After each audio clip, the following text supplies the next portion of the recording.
At 7:40 in the morning on December 1st, 1942, a C-47 transport descended through cloud cover above the Dobadura airstrip on the northeastern coast of Papua New Guinea. The strip was raw laterite gravel, hacked from 6-inch Kenai grass by Australian engineers barely 3 weeks before. The heat had already climbed past 85 degrees by the time the aircraft door opened, and the smell that came in was standing water, decaying jungle, and the compound odor of men who had been ill for weeks without any means to wash. Lieutenant General Robert L. Eichelberger stepped onto the strip. He was 56 years old, a career officer who had spent 2 decades rotating through staff assignments and service schools. He had not commanded troops in combat since the Siberian intervention of 1918 and 1919. He had been summoned to Papua by a message the previous afternoon from General Douglas MacArthur, Supreme Commander Allied Forces Southwest Pacific Area, delivered in MacArthur's forward headquarters at Port Moresby, 400 miles to the west, across the Owen Stanley Range, which neither MacArthur nor the men under his command had crossed with anything like equal ease. If you're enjoying this deep dive into the story, hit the subscribe button and let us know in the comments where in the world you're watching from today. MacArthur's message had not been set down in writing. Eichelberger reconstructed it afterward in his memoir, published in 1950, and the language carries the theatrical weight of a man who understood his words would be judged by history. "Bob," MacArthur had told him, "I want you to go out there and take Buna or not come back alive. And that goes for your chief of staff, too. I'll give you a Distinguished Service Cross, and I'll release your name to the newspapers." He paused, then added that Eichelberger should relieve the commander of the 32nd Infantry Division if necessary, and put sergeants in charge of battalions and corporals in charge of companies, anyone who would fight. Eichelberger flew out the next morning. What he found in the jungle north of Dobadura was the worst thing any commander can discover after a superior officer has told him to fix a failing battle, a situation that had not failed because of cowardice or incompetence, but because it was very nearly impossible to begin with. To understand what Robert Eichelberger inherited on December 1st, 1942, you have to understand what the Allied command had assumed about Buna, and how completely those assumptions had already collapsed before his aircraft touched the strip. The village of Buna and the adjacent administrative post, known as Buna Government Station, sat on a narrow coastal strip of Papua New Guinea, flanked to the south and west by swamps, Kenai grass flats, and the Jirua River. The Japanese had occupied the Buna-Gunnasenananda beachhead in July 1942, following their landing on the northern Papuan coast and their attempt to drive overland via the Kokoda track to capture Port Moresby. That overland attempt had been defeated on the track itself by Australian infantry, a separate and brutal campaign whose cost is rarely accounted for in the histories of Buna. By November, the Japanese survivors of the Kokoda fighting had withdrawn to their coastal beachhead, and the Allies were pressing them from the south. General MacArthur's staff at GHQ, working from aerial photographs and prisoner interrogations, had estimated the Japanese garrison at the Buna sector at somewhere between 400 and 1,000 men. Most were believed to be sick, starving, and low on ammunition. Early appreciations circulated by Allied intelligence described the Buna position as unlikely to provide sustained resistance. These estimates were wrong on every meaningful dimension.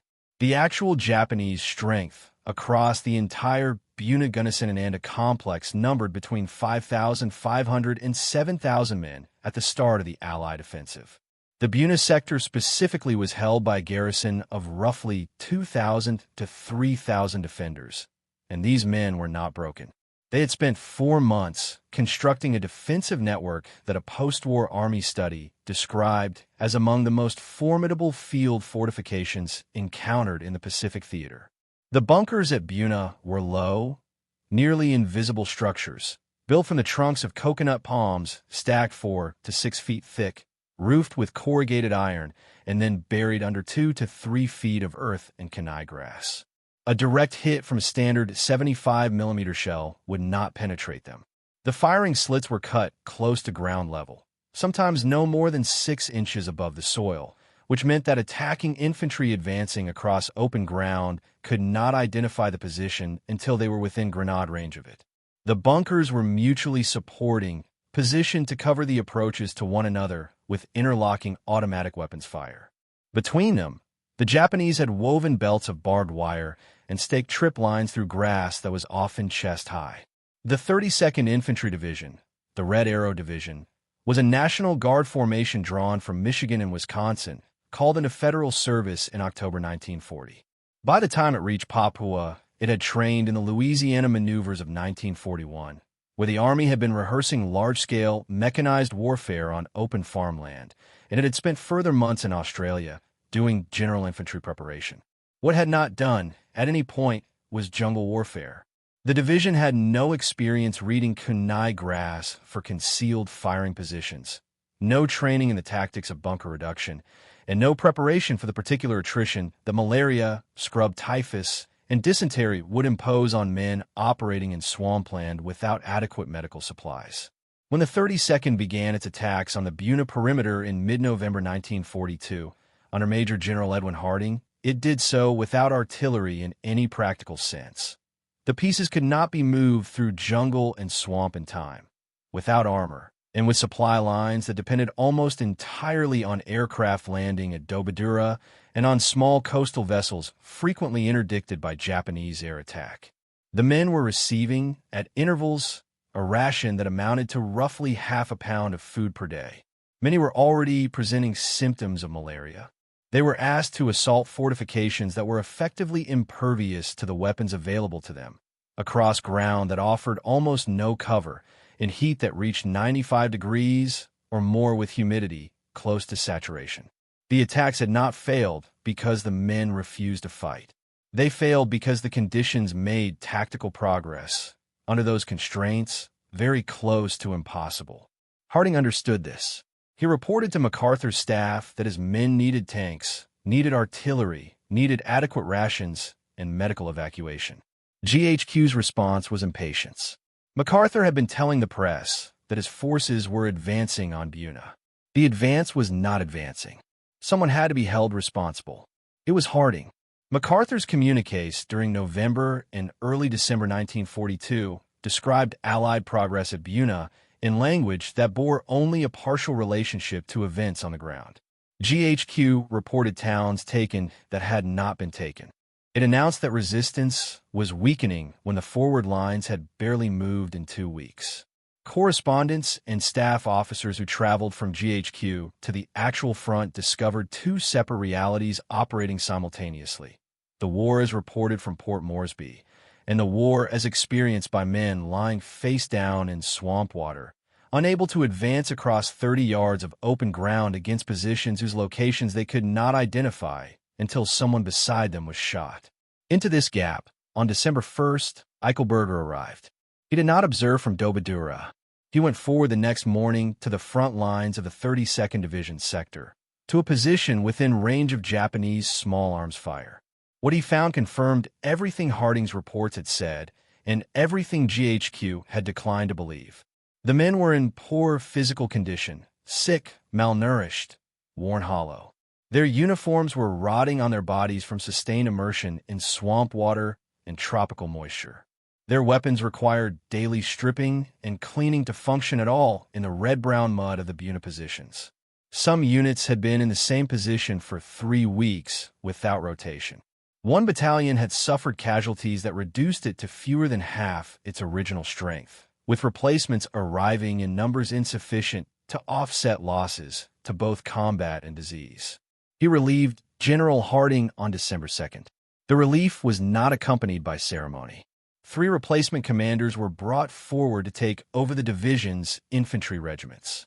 And then Eichelberger, unlike MacArthur, did not return to a headquarters 400 miles away and issue a communique. He stayed. He walked the lines daily. He spoke to company commanders and to the men themselves. In the following weeks, he came directly under Japanese fire on at least 2 occasions, and on one of them his aide was wounded at his side. The immediate tactical problem was straightforward to identify and extremely difficult to solve. The Japanese bunker line protecting the Buna government station and the adjacent airstrip ran for approximately 3,000 yards, from the coast through jungle and swamp to a second coastal position. Every approach was covered. The attacking infantry had to move through open ground or through coastal coconut groves where the trees, spaced 15 to 20 feet apart, offered almost no concealment against the interlocking fire from positions whose exact locations could only be determined by drawing fire upon oneself. The artillery available to support the attack consisted primarily of 25-pounder guns operated by Australian units, and the forward observation needed to direct them accurately across broken swamp terrain was extraordinarily difficult to establish with any precision. Eichelberger understood that infantry alone, without armored support, could not reduce the fortifications by frontal assault without losses that would consume the division faster than replacements could arrive. He requested tanks in his first message back to GHQ following his assessment of the situation. The response came that Stuart M3 light tanks from the 2nd Squadron, 5th Cavalry, reassigned for this purpose, were being moved forward to Dobadura by air transport, a logistical feat that required partially disassembling several vehicles to fit them aboard available aircraft. By the 3rd week of December, a small number had arrived at the front. Their effect, when first committed against the Buna bunker line, was immediate. The Stuart's 37mm gun could not penetrate the heaviest Japanese bunkers at the front face, but could fire directly into firing slits at close range, and the psychological effect on troops who had spent weeks being pinned by invisible fire was measurable in the speed of the next advance. More practically, the tanks could close with positions that would have cost a rifle company 20 men to approach, silence the weapons inside, and allow the accompanying infantry to move in with grenades to complete the action. The process was neither clean nor inexpensive. The jungle and swamp-channeled tank movement to specific approaches that the Japanese had anticipated and covered with anti-tank weapons and artillery. The first committed tank attack on December 18th resulted in 1 vehicle lost to Japanese gunfire and 2 more temporarily disabled by the terrain. But the line moved. For the first time since the offensive had begun in November, the forward positions at Buna were advancing. Buna village fell on December 14th, 1942. The government station, the fortified administrative center that anchored the entire Japanese defensive position, held until January 2nd, 1943. The final assault on the government station on New Year's Day and the morning of January 2nd was carried out by elements of the 127th Infantry Regiment of the 32nd Division, supported by tanks and pressing simultaneously from multiple directions against a Japanese garrison that had been reduced by weeks of combat, starvation, and disease to a fraction of its original strength. Prisoners taken in the final days were, by multiple accounts, men who were physically incapable of continued resistance rather than men who had chosen to surrender. The Japanese who could still move and fire a weapon generally fought in place until they were killed. When the government station fell on January 2nd, MacArthur issued a communique from his headquarters announcing the end of the Papuan campaign, which was premature as fighting at Sanananda would continue for another 3 weeks, and then traveled to Dobadura for a brief visit to the forward area. He stood at the edge of the captured positions. He received a briefing. He made statements to the small press contingent that had accompanied him. The communique that followed referred, as virtually all GHQ communiques for Papua had referred, to Allied troops and to MacArthur's direction of the campaign. Eichelberger's name did not appear. If you find this story engaging, please take a moment to subscribe and enable notifications. It helps us continue producing in-depth content like this. The communique MacArthur released following the fall of Buna government station ran to several paragraphs. It praised Allied troops in general terms. It attributed success to MacArthur's concept of operations. Eichelberger is not named in it. The 32nd Infantry Division is not named. The tanks Eichelberger requested, the forward lines he walked within range of Japanese fire, the specific tactical adjustments that finally moved a position that had not moved in 3 weeks. None of it appears. This was not an oversight.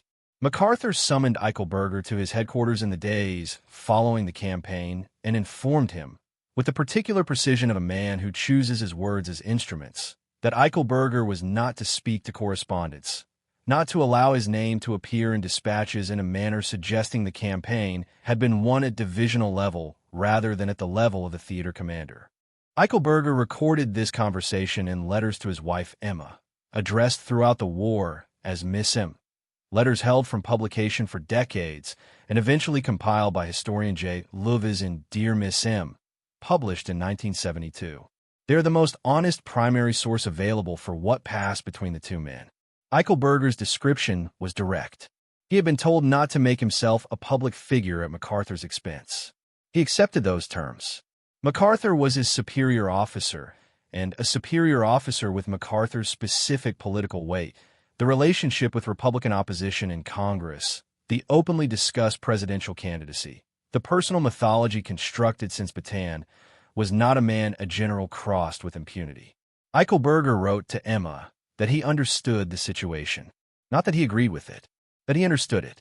The cost of the Buna campaign is worth setting down with precision, because the numbers are the argument.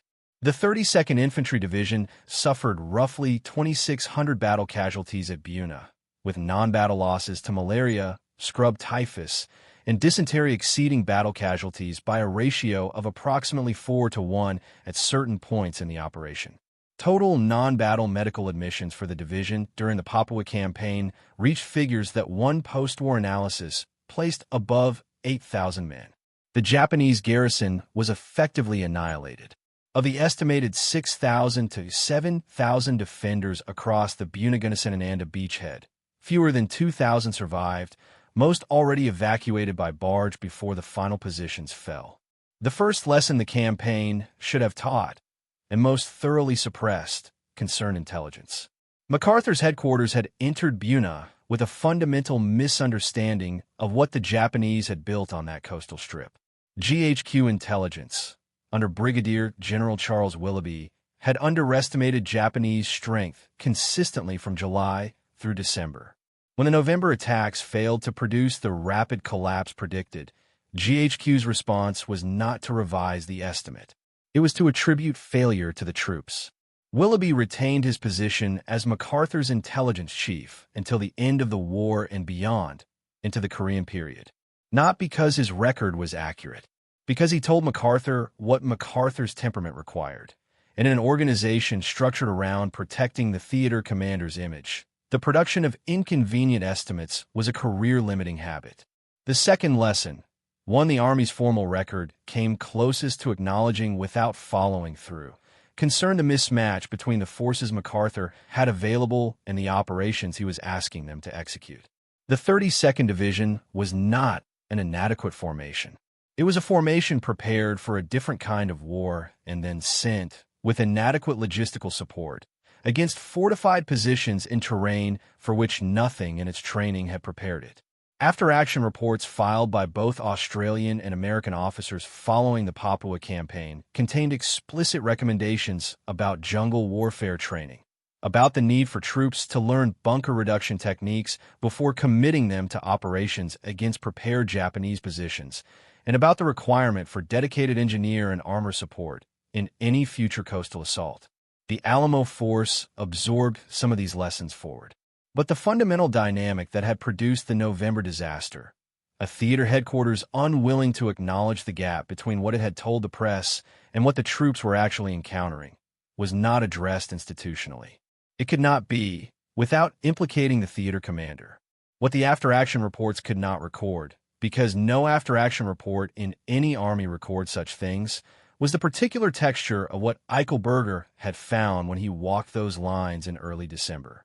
He found men who had been wet for weeks, men whose boots had rotted from sustained immersion in swamp water, whose rifles required stripping and cleaning twice daily to function in the red-brown mud of the Buna positions.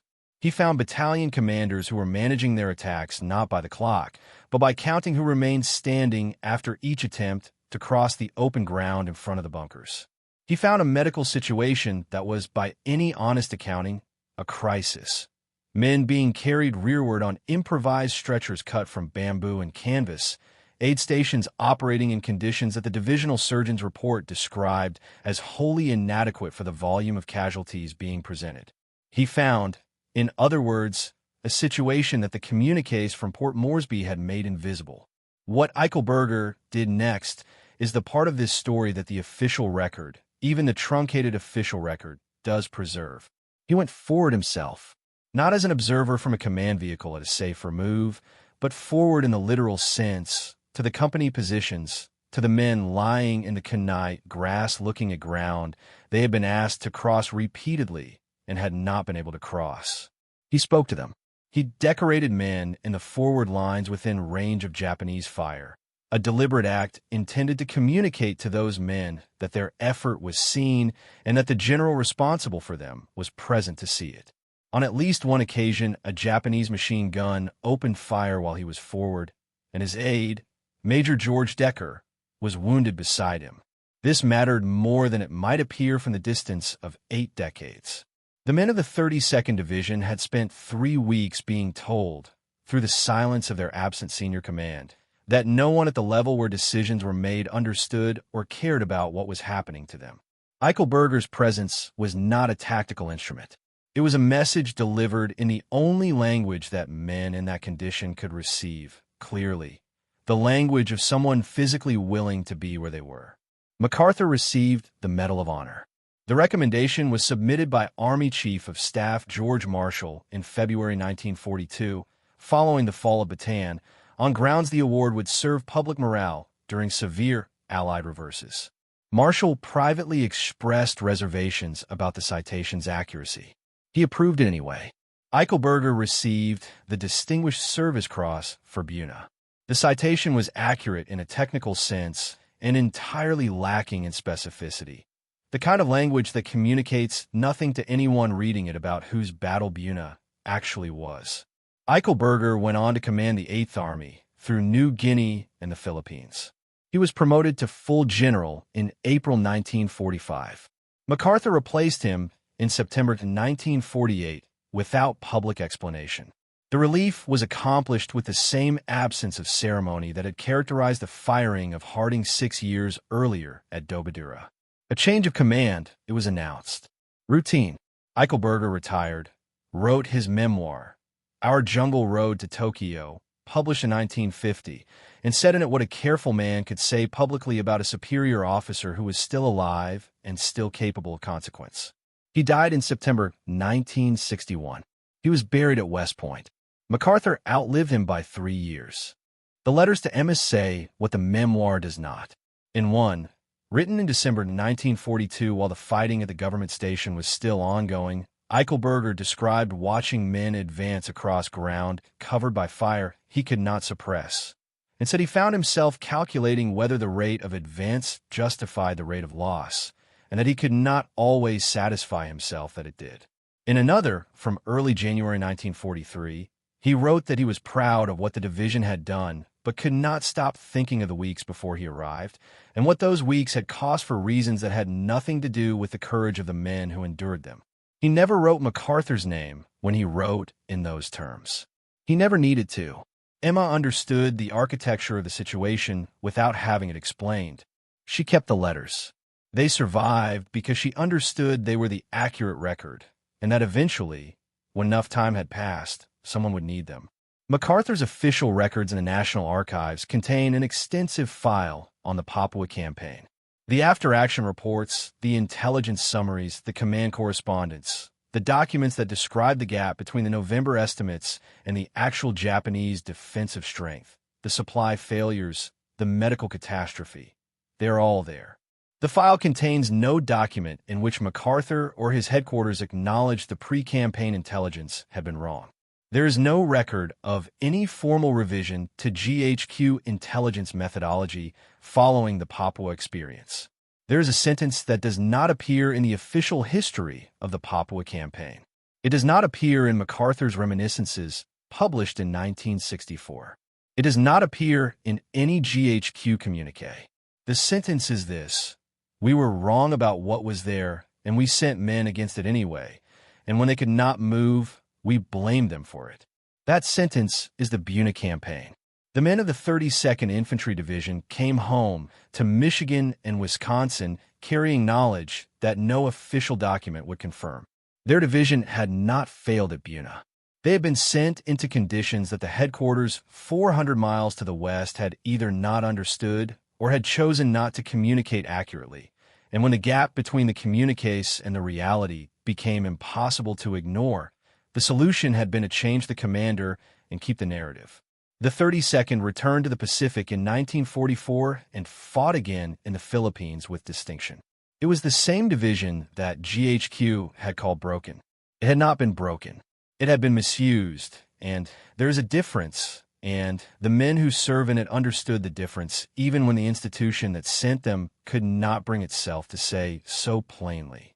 On December 1st, 1942, a transport touched down at Dobadura, and a general walked off in a heat and swamp stench and the smell of sick men toward a line that had not moved in 3 weeks.